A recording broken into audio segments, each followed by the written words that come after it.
Bonsoir ou bonjour à tous, dépendamment de l'heure à laquelle vous me suivez.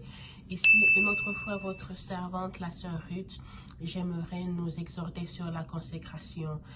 Des fois, quand les gens parlent de la consécration, les gens font souvent allusion au côté négatif de la situation. Ils parlent souvent de comment on n'a plus de plaisir, comment on n'a plus de vie, on a perdu nos intérêts. Et pourtant, la définition du mot consécration nous fait comprendre que quand quelque chose est consacré, cette chose-là ou cette personne-là a une place de choix, une place éminente, une place importante. C'est le fait d'être consacré. Et comment je pense à ça, je vois par exemple le Premier ministre du Canada, par exemple, qui a une place importante. Il est tellement important. Et quand on pense à ce monsieur-là, on se rend compte que mais il est protégé. En fait, ce monsieur-là, il a la police, les services secrets. Il a toute une équipe en place pour s'assurer de sa protection. Et parce qu'il est consacré.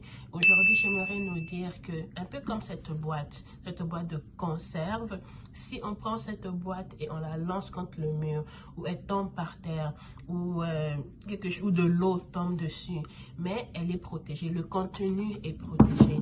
De la même manière, quelqu'un qui est consacré, elle est protégée, elle est conservée. Ce qui veut dire que peu importe ce qui peut t'arriver, peu importe la pluie, peu importe les coups que tu peux recevoir, peu importe les attaques que tu peux recevoir, tu es protégé, tu es conservé. Et notre Dieu, il est mieux que la police, il est mieux que tous les agents secrets. Il est mieux que tous les services de protection. Parce que quand Dieu protège, il protège avec sûreté. Il protège avec assurance. Il protège réellement. Alors aujourd'hui, consacrons-nous à lui et lui, il nous protégera. Que Dieu vous bénisse.